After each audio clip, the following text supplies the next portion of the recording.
Ah, Voy a pedirle, por favor, que si toma su Biblia y la abre al Antiguo Testamento, al libro de Éxodo. ¿Ok? Éxodo capítulo 12. Amén. Amén. Éxodo capítulo 12, y vamos a leer solamente 2 versos de allí. Pero quiero que mire, hay 2 puertas en los lados, ¿verdad? Una allá atrás y una acá enfrente. ¿Y qué dice arriba de las puertas? Exit, ¿verdad? Dice exit.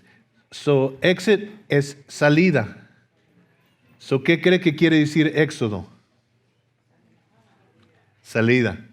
Es el libro que relata cómo Dios sacó al pueblo de Israel de la esclavitud en Egipto. ¿Ok? Y es cuando nació la nación judía. Es cuando Dios los estableció como su pueblo. Éxodo capítulo 12, versos 1 y 2 dice: habló Jehová a Moisés y a Aarón en la tierra de Egipto, diciendo: este mes os será principio de los meses, para vosotros será este el primero de los meses del año. ¿Okay? Y está hablando acerca de un día específico que Dios les va a dar a ellos, es el 14 de abril. Y ese día es cuando Dios los iba a sacar con brazo fuerte de la esclavitud de Egipto. Now, antes de entrar al Nuevo Testamento, quiero explicarles algo.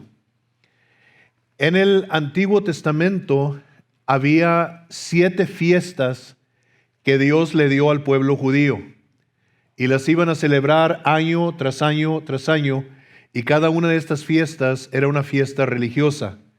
Literalmente la palabra fiesta quiere decir ensayo. En otras palabras, iban a estar ensayando para algo que iba a venir en el futuro. Jesús es el cumplimiento de esos ensayos, de esas fiestas. ¿Okay? Y en el mes de abril caían las primeras 3 fiestas, y luego caía una en junio, y luego caían las últimas 3 en el final de septiembre, octubre. Todo se hacía las primeras 3 fiestas eran juntas, las últimas 3 fiestas eran juntas.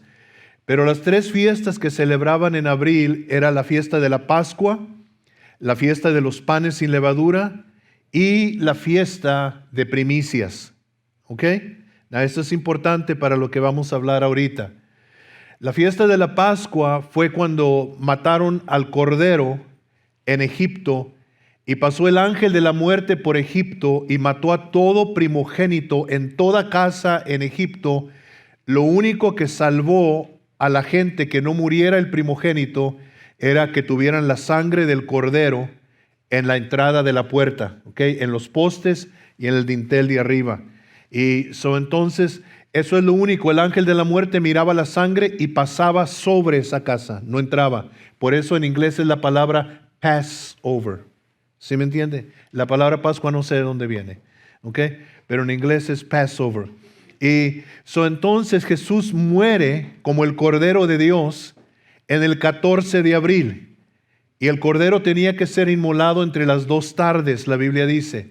La primera tarde eran las 3 de la tarde, la segunda tarde eran las 6 de la tarde, y entre esas 2 tardes tenía que morir el Cordero, lo tenían que matar el pueblo de Israel. Y Jesús, si usted lee los evangelios, se va a dar cuenta que murió después de las 3 de la tarde, murió entre las 2 tardes. Entonces, Jesús es el Cordero de Dios, Él muere por los pecados de la humanidad, y la sangre de Jesús, la Biblia dice, nos limpia de todo pecado. El diablo ya no tiene autoridad sobre nosotros. Nosotros que hemos entregado nuestras vidas a Jesucristo, aun cuando estamos muertos, dijo Jesús, vamos a estar vivos. El apóstol Pablo dijo que estar ausente del cuerpo es estar presente con el Señor. El otro día estaba hablando con un hermano y me estaba retando, nomás no le vayan a decir a nadie, me estaba retando para perder peso. Y me dijo, Esteban, necesitas perder peso. Y yo le dije, mira, cuando vi que me estabas llamando y vi tu número en el caller ID, nunca me imaginé que me ibas a llamar para esto. Y él ha perdido 70 libras. Y me estaba diciendo que él ha perdido 70 libras y le faltan perder 70 más para llegar a su peso que él quiere llegar. Y me dijo, cuando fui al médico, dijo, yo estaba buscando una motivación por la cual perder peso. Y el médico me dijo, si no pierdes peso, te vas a morir. Y yo le dije al médico, le dije, pues esa no es motivación para mí, porque si me muero me voy con el Señor y yo ya me quiero ir con el Señor. Y yo busco algo más de qué motivarme. Y entonces, el cristiano, aunque esté muerto, vive por la sangre del Cordero. Pero ese era el 14 de abril. El 15 de abril se celebraba una fiesta que se llamaba los panes sin levadura. Y por 7 días el pueblo de Israel iba a estar comiendo pan sin levadura. ¿Por qué sin levadura? Porque levadura es un símbolo de pecado y los panes sin levadura representan la vida de Jesús sin pecado que fue dada por nosotros. Pero luego el primer domingo después de la Pascua, celebraban la fiesta de primicias.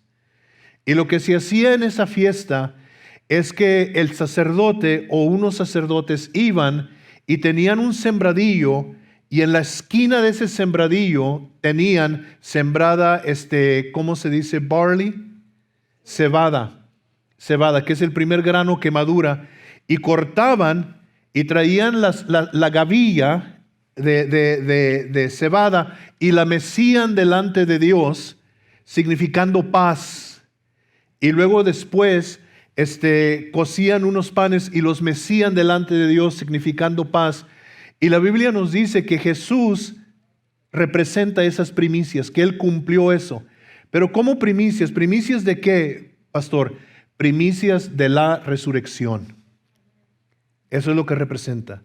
Jesús fue el primero que resucitó de entre los muertos. Algunos me van a decir, no, pastor, hubieron otros que Él mismo resucitó. Resucitó a Lázaro, resucitó el hijo de la viuda de Naín, resucitó a la hija de Jairo. Y sí, pero todos ellos resucitaron para morir otra vez. Pero Jesús resucitó para nunca morir otra vez. Cuando nosotros resucitemos de entre los muertos, va a ser una resurrección donde nunca vamos a volver a morir otra vez. ¿Cómo sabemos? Porque Él es las primicias.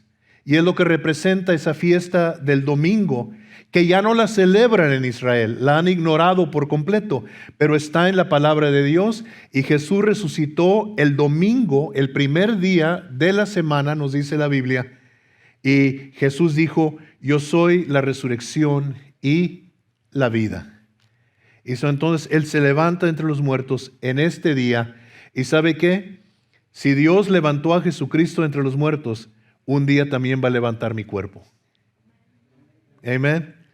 Now, esa es la esperanza, porque no va a levantar este cuerpo como está ahorita. No lo va a levantar gordito. Lo va a levantar perfecto. ¿Ok? Y entonces esa es la esperanza de la resurrección que nosotros tenemos. Cuando mi madre falleció, hicimos el servicio aquí en la iglesia. Y yo recuerdo que yo estaba parado aquí y yo les dije a toda la gente que ese día nos estaba acompañando, porque vino muchísima gente a darnos el pésame y a honrar la memoria de nuestra madre. Y dije, Dios nos ha dado esperanza. Y después de mí pasó otro familiar mío y dijo, no nos dio Dios esperanza, nos dio certeza. Y yo estaba ahí sentado y dije, dame paciencia, Señor, ¿verdad? Porque él dijo, la esperanza es algo que ojalá que suceda. Y dije, no, esta persona no entiende la esperanza bíblica. La esperanza bíblica no es un ójale o ojalá, ¿verdad? Es una certeza. Cuando decimos que tenemos esperanza, nosotros decimos, eso es lo que creemos. Y entonces, hoy es domingo, y el domingo es un día muy interesante. ¿Qué tantos de ustedes oyeron quizás su familia, verdad, especialmente en México, que decían cada 8 días? ¿Alguno de ustedes, alguien? A ver, déjeme ver su mano. Ok, bueno, yo estoy más viejito que ustedes, por eso ustedes no. Pero era una expresión que mis padres usaban y decían cada 8 días, cada 8 días. Entonces, ¿por qué decían cada 8 días? ¿Por qué no decían cada 7 días? Porque la semana tiene 7 días y se acaba, ¿verdad? De domingo a sábado son 7 días y se acaba, pero decían cada 8 días. Porque el domingo, que es el día nuevo de una nueva semana, es el octavo día. Y en la Biblia, el número 8 es el número de nuevos principios. ¿Ok? De nuevos principios. Entonces, eso es de lo que quiero hablarle hoy a usted. La resurrección, un nuevo principio. ¿Ok? Y quiero hablarle a usted de 4 personas en la Biblia que necesitaban un nuevo principio. La primera persona de quien voy a hablarles es María Magdalena. ¿Ok? Y quiero que vaya conmigo al Evangelio según San Lucas, capítulo 8, y nos va a decir algo acerca de esta mujer llamada María Magdalena. Now, en la Biblia, los que ya han leído los Evangelios saben que había muchas Marías. Había María Magdalena, había María la madre de Cleofas, había María la madre de Jesús. Había muchas Marías, era un nombre muy común, ¿okay? en la Biblia. Y la razón por la cual era un nombre muy común era por María, la hermana de Moisés, ¿okay? Miriam en hebreo.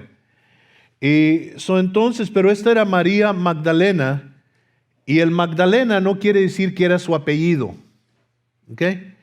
Quiere decir que era de una ciudad que se llamaba Magdala. Y por eso le decían María Magdalena, María de Magdala. ¿Ok? Por eso era su nombre así.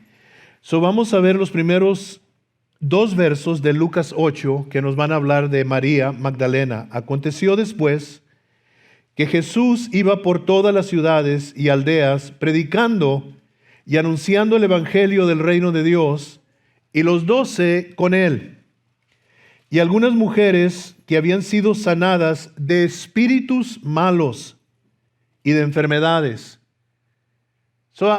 Traía Jesús con él un grupo de mujeres que habían sido sanadas de espíritus malos. Interesante, ¿verdad? La descripción que la Biblia nos da, nos dice que estar afligido por un espíritu malo es como estar enfermo. Y hay muchos espíritus malos. Hay espíritus de depresión. Hay espíritus de baja autoestima. Hay espíritus de culpabilidad. Hay muchos malos espíritus. Y estas mujeres habían sido sanadas por Jesús de malos espíritus. ¿No creen ustedes que estas mujeres estaban agradecidas? Y luego dice, y déjeme explicarle algo aquí. En los tiempos bíblicos, la mujer no era considerada en muchas culturas al nivel del hombre. Incluso en algunas culturas categorizaban o consideraban a la mujer como propiedad del hombre. Y fue la enseñanza de Jesús que elevó la estima y el valor de la mujer. Y por eso Pablo nos dice en el Nuevo Testamento que en Cristo no hay varón ni hembra, sino que todos somos iguales. Jesús eleva el valor de estas mujeres y las sana, y usted puede imaginarse el agradecimiento que sentían con él. Muchas veces los hombres decimos, y esto no tiene nada que ver con esto, pero ahí le va, ¿ok? Muchas veces los hombres decimos, es que mi esposa no me hace caso. Bueno, ¿pero le has dado una razón por la cual te haga caso? O sea, ¿se siente tu esposa protegida, honrada, valorizada por ti? Por eso estas mujeres seguían a Jesús. Porque se sentían protegidas por Él, valorizadas por Él, elevadas por Él. Vivimos en una cultura todavía donde la mujer muchas veces en la cultura moderna que estamos viviendo la ven como un objeto sexual. Y la mujer es una creación hermosa de Dios. Y Jesús las elevó. Pero dentro de estas mujeres nos dice el verso 2, la segunda parte, que venía María, que se llamaba Magdalena, de la cual habían salido 7 demonios. ¡Wow! Si esta mujer, si las mujeres que andaban con Jesús habían estado en una situación muy baja cuando Jesús las liberó, María Magdalena era la más baja de las bajas. 7 demonios tenía ella. Y no quiero ni siquiera imaginarme qué clase ni qué tipo de demonios han de haber atormentado la vida de esta mujer. Ni tampoco la Biblia nos dice cómo llegó a estar en tal estado. Simplemente nos dice que Jesús fue quien la hizo libre. Solo seguían. Esta María Magdalena, luego la encontramos en Marcos capítulo 16, si va conmigo ahí, y la vamos a encontrar a ella al pie de la cruz, cuando Jesús está clavado en la cruz agonizando y está a punto de morir. Now, vamos a recordar, hermanos, los que conocen sus Biblias, que cuando Jesús fue arrestado en el jardín, todos sus discípulos lo abandonaron. Todos corrieron. Y solamente Pedro y Juan siguieron a Jesús de una distancia. Pero también no se acercaron a él ya cuando fue arrestado porque tenían miedo de ser arrestados también. Pero las mujeres fueron muy valientes, si leemos los evangelios durante este tiempo. Aquí Jesús está colgado en la cruz y en el verso 9, bueno, déjeme ir, ahí en el verso 9, Jesús ha resucitado de entre los muertos, Jesús ha resucitado de entre los muertos, y entre las mujeres que primero van al sepulcro va María Magdalena, y nos dice: habiendo pues resucitado Jesús por la mañana, el primer día de la semana, apareció primeramente a María Magdalena, de quien había echado 7 demonios. Otra vez enfatiza lo mismo la Biblia, de quien había echado 7 demonios. ¿Cuál fue la primera persona a quien Jesús se mostró resucitado de entre los muertos? María Magdalena, a ella. Ella fue la primera. Y la encontramos a ella en el sepulcro. Y luego si vamos al capítulo 19, y mis notas aquí se me voltearon los versos, pero en el capítulo 19 de Juan, no quiero que pierdamos esto, capítulo 19 del Evangelio según San Juan, vamos ahí, y el verso 20, al verso 19, al capítulo 19, verso 25, ¿ok? Dice: estaban junto a la cruz de Jesús su madre y la hermana de su madre, María, mujer de Cleofas, y María Magdalena. Y este era el verso que quería leerles anteriormente. Encontramos que María Magdalena fue liberada por Jesús, lo siguió hasta la cruz y estaba en el pie de la cruz cuando Cristo estaba muriendo. Y luego es la mujer que va con las demás mujeres al sepulcro y es la primera persona a quien Cristo se muestra resucitado. Claramente lo que estos versos nos van indicando es que cuando María se pegó a Jesús, ya no se separó de él. Ella ya no se separó de él. Ella lo siguió hasta la muerte, estuvo ahí en la cruz. Ella fue al sepulcro temprano el domingo en la mañana. Y yo creo que podemos ver que esta María tenía un amor muy fuerte hacia Jesús. ¿Y quién no? Si Jesús ha tomado tu vida y ha echado 7 demonios que te atormentaban de tu vida y te ha dado una mente sana, un espíritu sano, un corazón sano. Porque la sanidad física es una cosa, pero la sanidad interior es otra. Y entonces anda esta mujer pegada a Jesús. ¿Y quién va a separarla de Jesús sino solamente la muerte.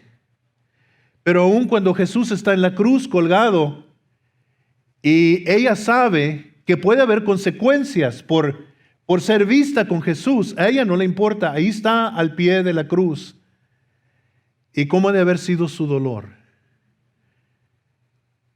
Porque yo creo, en mi opinión, y lo tomo de Isaías 52 y 53, de esos versos, especialmente de Isaías 52, que Jesús era un hombre guapo.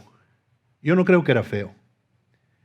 Yo creo que era un hombre bien parecido, yo creo que estaba fuerte. Porque el trabajo de carpintería era trabajo pesado y Jesús era hijo de carpintero. Y luego la cruz que colgaba, algunos dicen entre 200 a 300 libras, la pudo llevar a pesar de que estaba azotado y golpeado por una distancia hasta que ya no pudo con ella y cayó con ella. Entonces yo creo que Jesús era un hombre bien parecido. Yo creo que también era un hombre fuerte. Yo no creo estas imágenes que pintan un hombre flaco, deprimido, clavado en una cruz. No, Jesús yo creo que era un hombre fuerte. Yo creo que era un hombre de hombres. Pero ahora el Jesús que ella está mirando en la cruz es un hombre desfigurado. La Biblia nos dice que cuando prendieron a Jesús, lo empezaron a golpear. Los soldados que lo arrestaron en el jardín empezaron a golpearlo. Ya cuando llega él, lo llevan primero a la casa de Anás y luego lo llevan a la casa de Caifás, que eran los sumos sacerdotes. Y ahí en la casa de Caifás, Jesús empieza a experimentar las primeras torturaciones. Nosotros estamos recién llegados de Israel y se van a enojar conmigo algunos de los hermanos que fueron con nosotros por primera vez. Pero en el sótano de la casa de Caifás, estuvimos en la cisterna, yo creo que se van a acordar, pero en el sótano hay un lugar donde encontraron pedacitos de barro, pedacitos de un jarro quebrado con letras. Y lo que esos significan ahí es que este era un lugar de torturación. Y se echaban suertes, y según la suerte que saliera, determinaba el castigo que tú ibas a llevar o si te iban a matar. Y esta era en la casa del sumo sacerdote, ahí donde llevaron a Jesús. Y el castigo que ellos aplicaban, la torturación que ellos aplicaban, no era un castigo romano, era un castigo judío, porque Caifás era judío. Los romanos después lo castigaron, pero en la casa de Caifás creemos que Jesús también fue castigado. Y en Marcos nos dice que hirieron a Jesús con cañas. Y la caña era una costumbre de azotar judía. Y lo que hacían es que tomaban una caña y luego en la punta de la caña le cortaban la punta, la abrían. Y cuando hacías eso, cuando cortabas la punta de la caña, hacías algo terrible. Y eso es que exponías las orillas de la caña y eran como navajas de resurar, bien filosas. Y entonces los judíos tomaban esa caña y le cortaban la punta y la dejaban como navajas de resurar y con esa azotaban. Y la Biblia dice que azotaron a Jesús, los soldados, con cañas. Imagínate cómo ha de haber cortado su cuerpo, cómo lo ha de haber dejado a Jesús después de ser azotado con cañas. La Biblia también nos dice que fue azotado con varas. Y yo no sé qué tanto de ustedes jamás sus padres les pegaron con una varita. ¿Ok? La sangre de Cristo, ¿verdad? Donde nomás chiflaba la varita y you know. A ver, ¿te vas a portar bien? Sí, te juro, papito, que me voy a portar bien. Y te dejaba la marca, ¿verdad? ¿Se acuerdan? Y luego algunos papás le mandaban a usted que fuera a cortar la vara. Y más vale que viniera con una buena vara, ¿verdad? Y la Biblia nos dice que Jesús también fue azotado con varas. Tomaron una corona de espinas y la entretejieron y luego se la metieron en la cabeza. Y entregado a los romanos, ellos lo azotaron con los azotes romanos. Y los romanos eran expertos en eso. Ellos tenían un chicote que lo llamaban el chicote de las 9 colas de gato. Y era un chicote que tenía tiras de piel, y entre esas tiras de piel tenían pedazos de vidrio o de barro o de metal, y las tenían entretejidas entre esas tiras. Eran 9 colas, 9 tiras, y el soldado romano, que era experto, sabía cómo clavar ese chicote, esas colas de gato en la espalda del hombre, y se la clavaba aquí arriba y luego la jalaba para abajo y abría la espalda del hombre hasta las nalgas, desde arriba hasta abajo. Y luego se movía a otro lugar y otra vez, y luego otra vez, y luego otra vez, a tal punto que le daban 39 azotes al sentenciado, y cuando acababan con él ya no tenía carne en la espalda. Muchos de los azotados morían porque se desangraban, porque cortaban tanta carne que hasta se miraba el hueso de las paletas del azotado. Y tenían entonces allí al pie de donde estaban azotando un cántaro con agua mezclada con sal. Y si tú jamás te has metido al mar con una herida, tú sabes cómo arde, ¿verdad? Y entonces, cuando estaba sangrando el hombre, para hacer cuajar la sangre, metían una esponja en el agua mezclada con sal, y luego se la echaban en la espalda para cuajar la sangre, para que no muriera, y luego seguían azotándole otra vez. Y a veces, para darle un poco de alivio, al otro lado tenían un cántaro como con una mezcla de vinagre con aceite de olivo, y se la echaban para calmar un poco el ardor de la sal que le acababan de echar en la piel. Cuando María está al pie de la cruz y mirando a Jesús, y está mirando a este hombre que echó 7 demonios de ella, el hombre que le dio atención, amor, tiempo como nadie más, imagínense el dolor, la agonía que ella sentía. Yo creo que dentro de su corazón, que ardía, que se quebrantaba, ella podía decir: bájenlo a él y súbanme a mí. Ahí está el Hijo de Dios clavado, y ahí está María Magdalena al pie de la cruz, y ella cree que todo se acabó. Su mundo se acabó, su futuro se acabó. El único hombre que la había visto con tanto amor está muerto, está muriendo en la cruz. Y para María, me imagino yo que se le acaba la vida. Sentía como que se le estaba escurriendo la vida al ver a Jesús ahí clavado.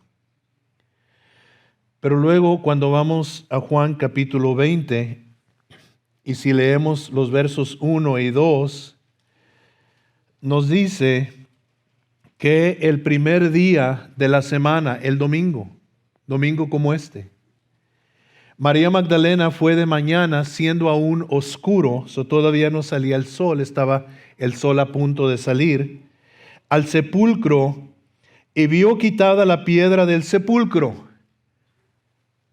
Ella todavía no sabe que Jesús ha resucitado. Ella nomás va al sepulcro donde habían puesto a Jesús y ve que alguien quitó la piedra.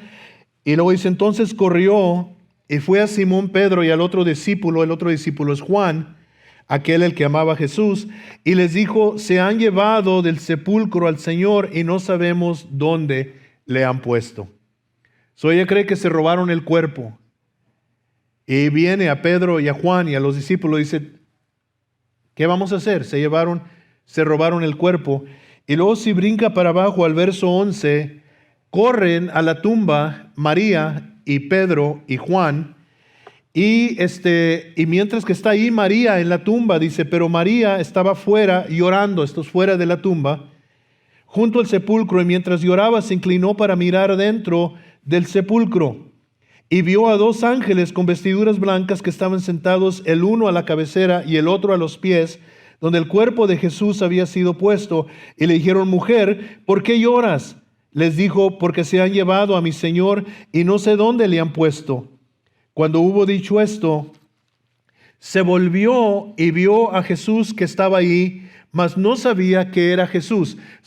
Ella no sabe que los ángeles son ángeles. Ella cree que son hombres que trabajan ahí en el jardín donde está la tumba donde Jesús fue puesto. Y luego cuando viene Jesús y le habla, ella también no sabe que es Jesús. Y entonces Jesús le dijo, mujer, ¿por qué lloras? ¿A quién buscas? Ella, pensando que era el hortelano, le dijo, Señor, si tú lo has llevado, dime dónde lo has puesto y yo lo llevaré. Si tú fuiste el que te llevaste al cuerpo, no sabía que era Jesús. Le dice, si tú es el que te llevaste el cuerpo, dime dónde te lo llevaste para yo ir a traerlo para atrás. Y no sabe que es Jesús con quien ella está hablando. Pero miren el verso 16. Jesús le dijo, María, puntos de exclamación. María. Volviendo a ella le dijo, Raboní, que quiere decir maestro. Mire, no lo conoció a él, pero conoció la voz. Porque Jesús le hablaba por su nombre como nadie le hablaba por su nombre. Cuando Jesús me habla a mí, me dice, Esteban, sí, Señor. Dígame, Señor. Y cuando Jesús me habla y me dice, Esteban, yo te amo. Gracias, Señor. ¿Qué tantas veces no le había dicho Jesús, María, tú eres especial? María, eres libre. María, yo te amo.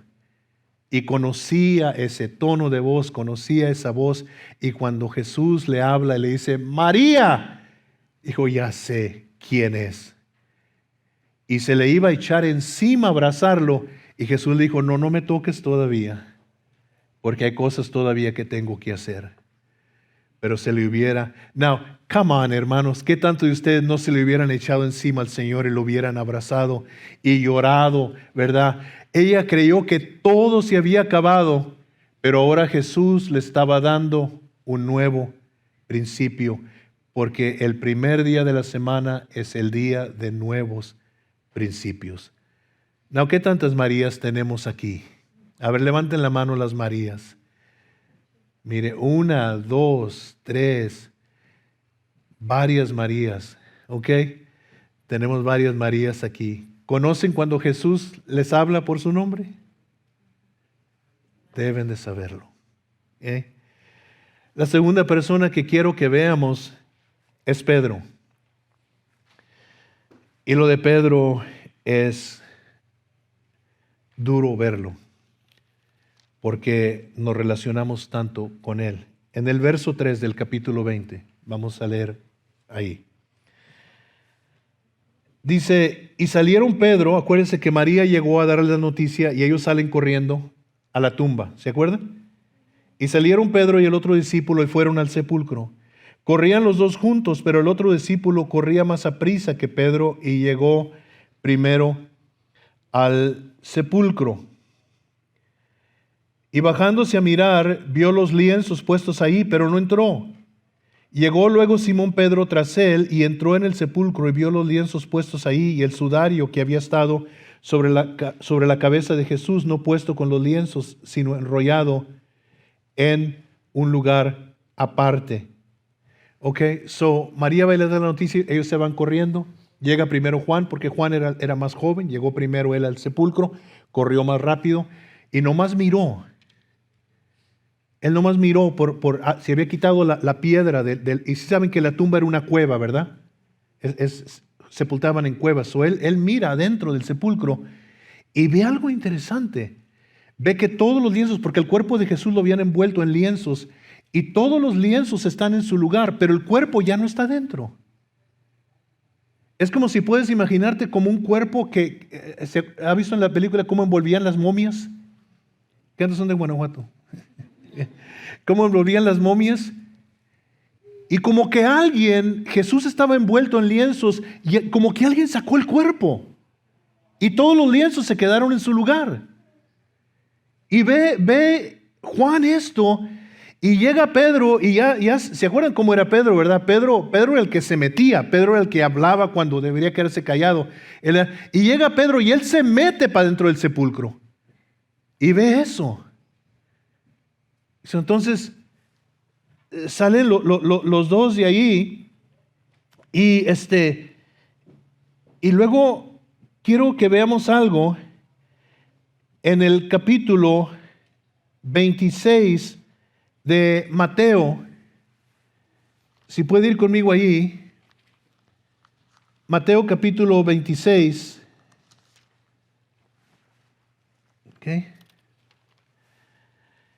Y vamos a ver, comenzando con el verso 69. Okay.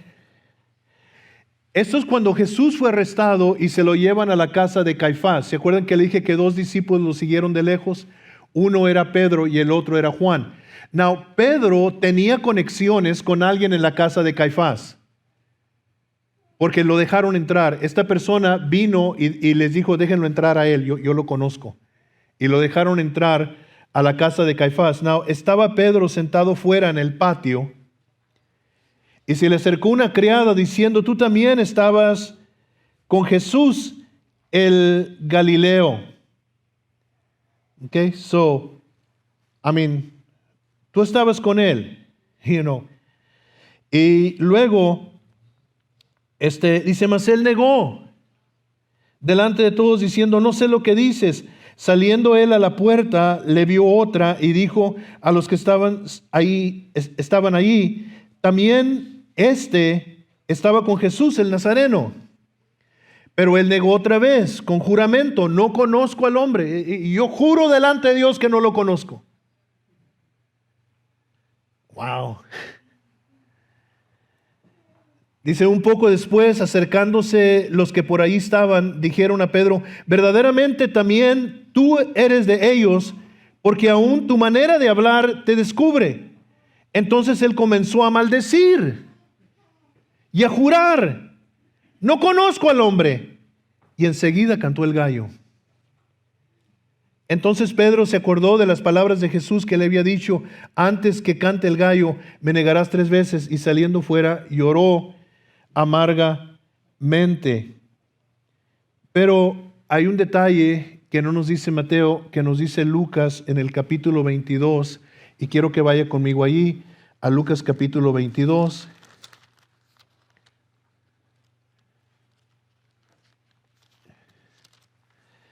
Y el versículo 61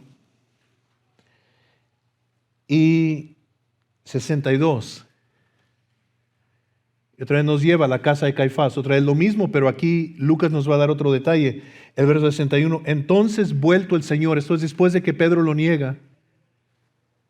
¿Okay? En el verso 60 nos relata otra vez que Pedro lo está negando. Mateo nos dijo que hasta juró y maldijo.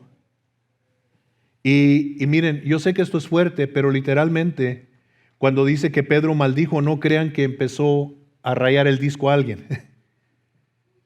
Lo que Pedro dijo fue esto, literalmente en el griego es lo que nos indica, si yo estuve con ese maldito, sea maldito yo también. Entonces en el verso 61, cuando Pedro dice estas palabras, dice, entonces vuelto el Señor, Jesús lo estaba mirando y lo estaba oyendo. Entonces vuelto el Señor miró a Pedro, y Pedro se acordó de las palabras del Señor que le había dicho, antes que el gallo cante, me negarás 3 veces. Y Pedro saliendo fuera lloró amargamente. Está tremenda esta escena, ¿no? Es esto que está pasando. Pedro está ahí negando a Jesús, literalmente se va hasta lo más bajo negándolo, teniendo miedo por su vida, amó más su vida que la vida de Jesús y lo niega por completo y Jesús lo estaba mirando. ¿Nunca has hablado mal de alguien y luego te das cuenta y ahí está la persona oyéndote? ¿Nunca? Yo sí. Y te das vuelta y está la persona, trágame tierra. Pero lo de Pedro fue todavía, me imagino yo, 1000 veces peor. por lo que Jesús había hecho por él. Y lo niega. Ahora Jesús ha muerto, Pedro está en el sepulcro, los lienzos están ahí, el cuerpo no está y nadie sabe qué ha pasado. Se separan los tres, porque acuérdense que era María Magdalena, Pedro y Juan, ¿verdad? Y se separan los tres. Yo no sé, a lo mejor Juan se fue pronto, María sabemos que se quedó ahí en la tumba, y me imagino yo que Pedro empieza a caminar lentamente para atrás, a donde estaban los discípulos. Y vaya conmigo a 1 Corintios capítulo 15, por favor, porque Pablo nos dice algo que no nos dicen los evangelios. 1 Corintios capítulo 15 es el capítulo de la resurrección. Y en el verso 3 de 1 Corintios 15 nos dice esto la Biblia: porque primeramente os he enseñado lo que asimismo recibí, que Cristo murió por nuestros pecados conforme a las Escrituras, y que fue sepultado, y que resucitó al tercer día conforme a la Escritura, y que apareció a Cefas. Cefas es Pedro. Cuando Pedro sale del sepulcro y va pensando qué pasaría con el cuerpo, él va solo caminando y Jesús se le aparece.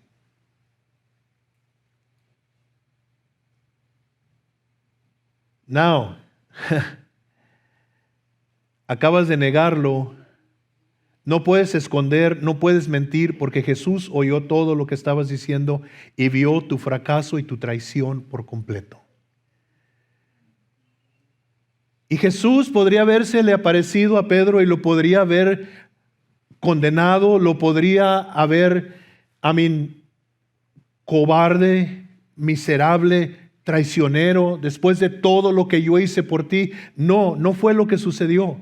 La Biblia no nos dice los detalles de esa conversación, no nos dice nada, pero sí sabemos que Jesús lo perdonó y lo restauró. Cuando una persona a veces le falla a Jesús, le dice: Jesús, te voy a seguir, Señor, te voy a servir, no importa qué, y luego de repente la carne te traiciona, fracasas y terminas haciendo cosas que son ofensivas delante de Dios, y dices: ya Dios ya no me ama, ya Dios ya no puede usarme a mí, ya mi vida se acabó, ya todo está terminado. No, mira, el domingo en la mañana, Pedro, el que traicionó, Pedro, el que negó, Jesús lo restaura. El día de nuevos principios. Un nuevo principio para María Magdalena, un nuevo principio para Pedro. Esa es la resurrección, el día de nuevos principios.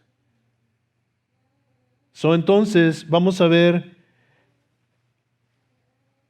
las últimas personas por esta mañana, porque el tiempo se nos está yendo. Y vamos al Evangelio según San Lucas capítulo 24. Y vamos a empezar a terminar. Lucas capítulo 24. Es todavía el primer día de la semana, el domingo. Jesús ha resucitado, ya se presentó a María Magdalena, se presentó a Pedro y se presentó a las demás mujeres también. Sabemos esto si leemos los evangelios. Pero encontramos estas dos personas que han visto, eran discípulos de Jesús, pero lo vieron morir en la cruz.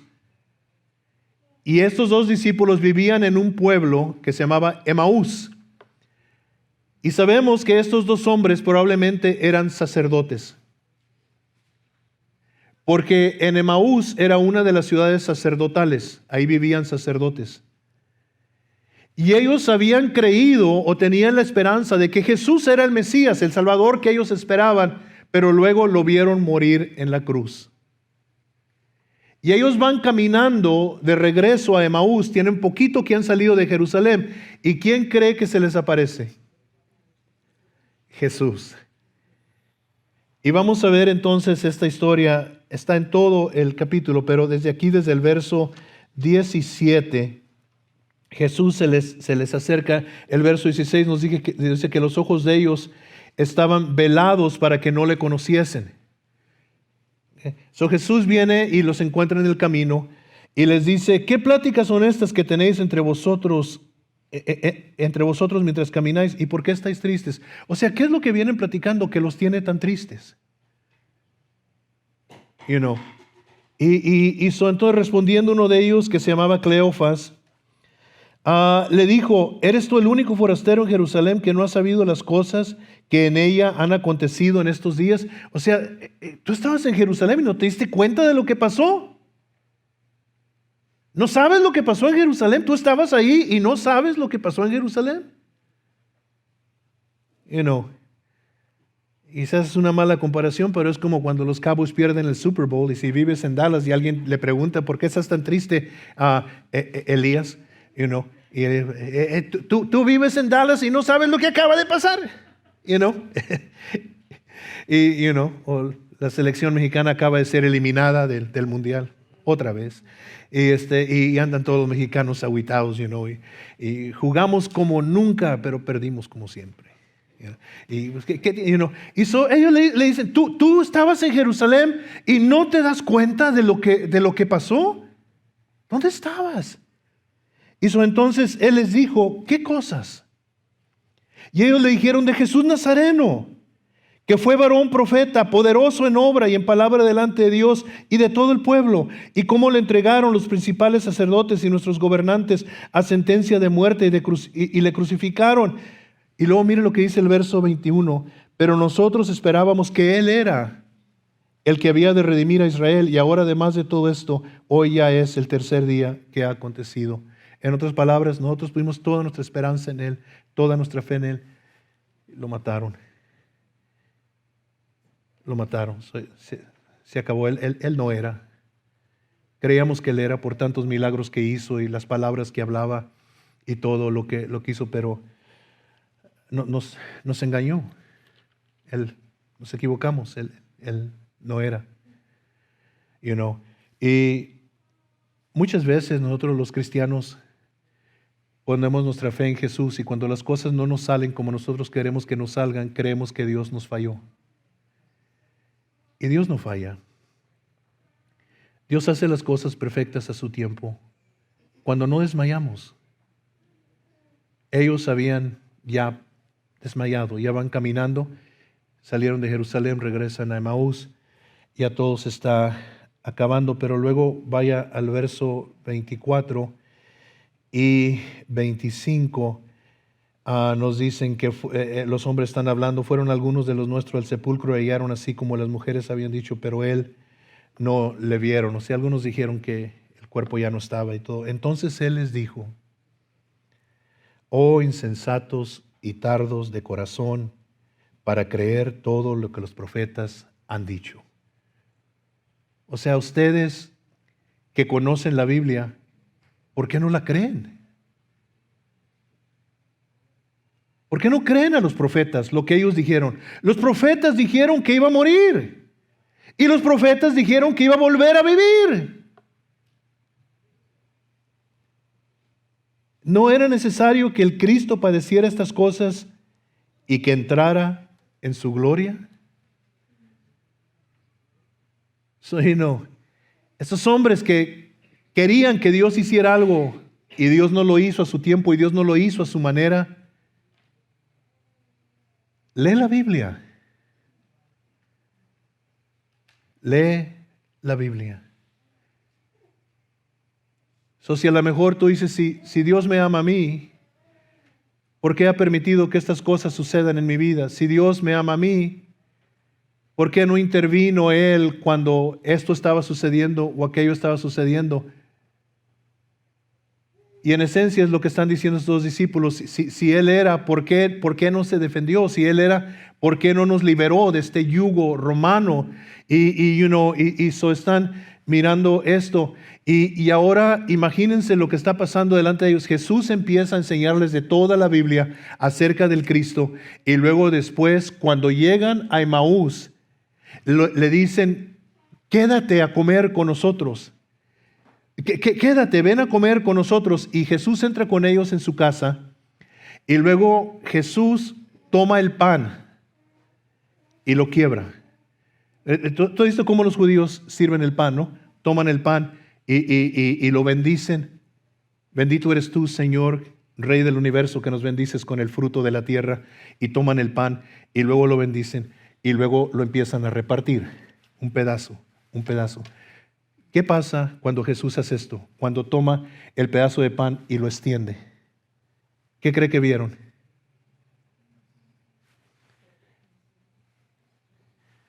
Fue lo que vieron. Vieron la marca en la mano del clavo cuando les dio el pan. Y la Biblia dice que se les abrieron los ojos. Y la Biblia dice que Jesús se desapareció de ellos. Y los dos hombres se miraron el uno al otro y dijeron, es Él, es Él, Él es. No ardía nuestro corazón dentro de nosotros cuando hablaba con nosotros en el camino. Y regresan a Jerusalén y llegan donde están los discípulos. El Señor ha resucitado, nos atravesó el camino y lo vimos. Y ellos dicen, ya sabemos, ya lo vimos nosotros también. Jesús está vivo. Nuevos principios, nueva esperanza, nuevas fuerzas, nueva fe. Si el diablo te ha matado tu fe, Jesús es el Dios de resurrección. Él resucita nuestra esperanza. Él resucita nuestra fe en el Dios que nunca puede fallar. Y eso es importante porque en nuestras vidas nos suceden cosas que a veces nos dejan devastados. Y yo recuerdo en algunas de esas ocasiones cuando yo he pensado y he dicho, yo creo que ya no puedo. Yo creo que no me puedo recuperar de este golpe. Yo creo que no puedo sanar de esta herida. Y Jesús pacientemente ha llegado. Y aquí estoy. Mi fe intacta. ¿Me ha dado todo lo que quiero? No, y nunca me lo va a dar. ¿Va a hacer las cosas como yo quiero? Tampoco. Él las va a hacer a su manera. Él es Dios, no yo. Pero sí sé una cosa, y quiero dejarle esto a usted. Es una promesa en la Biblia. Mas sabemos que a los que aman a Dios, todas las cosas les ayudan para bien. Y dice allí entre esos versos, y conforme a su propósito son llamados. Ok, déjame decirte un secreto. Dios te llamó a ti para el propósito de Él, no para el propósito tuyo. Y cuando tú te sujetas a su propósito y tú amas a Dios, todo lo que suceda en tu vida va a trabajar para el bien. Ahora, habiendo ya terminado, ¿no te gustaría hoy rendir tu propósito, tu vida a Dios? Y dejarlo que Él tome las riendas de tu vida y que Él haga por ti. Déjame decirte algo, quiero que me escuches. Hay gente que dice, ¿qué necesito hacer yo para Dios, para que Dios me acepte o para que Dios me perdone? Nada. Nada. Puedes hacer el esfuerzo que tú quieras, puedes hacer un ayuno de 40 días, puedes dar todo el dinero que traes en tu bolsa, puedes ir a darle de comer a los pobres y todo eso está bien. Si vas a dar todo el dinero que traes, dalo aquí, ¿ok? No lo des online, dalo aquí, ¿ok? Pero puedes hacer todo eso, pero eso no es lo que Dios quiere. Dios no quiere que tú hagas para Él, Dios quiere que tú aceptes lo que Él hizo para ti. Él mandó a su Hijo para morir por ti porque te ama. Él sufrió la agonía de los clavos, de las escupidas en su rostro, de los insultos, de la humillación, porque Dios te ama a ti. A ti. Y no es porque Dios no sabe lo malo que tú has hecho. Él te ama a pesar de lo malo que tú has hecho. Y Dios no está esperando que tú hagas grande cosa para Él, para que Dios te acepte. Dios está esperando un simple acto de fe, que tú le creas a Dios. ¿Le has creído a todo mundo? A mí le crees al meteorólogo y te dice que va a llover, y ahí vas tú con tu paraguas y está el sol. Le crees a los políticos que te dicen que van a hacer esto y que van a hacer lo otro y que, vamos a acabar el crimen y vamos a hacer esto, y luego entran en el poder y se hacen ricos y se olvidan del pueblo. Le crees al médico y a veces el médico se equivoca. A mí el médico me dijo hace unos meses atrás, hace 2 años, me dijo: tú tienes cáncer. Y me pusieron por una serie de exámenes hasta que el último examen, que fue bien doloroso, ya me dijo el doctor: no tienes nada. ¿Le crees a todo mundo? ¿Por qué no le crees a Dios? Hoy es el día de nuevos principios.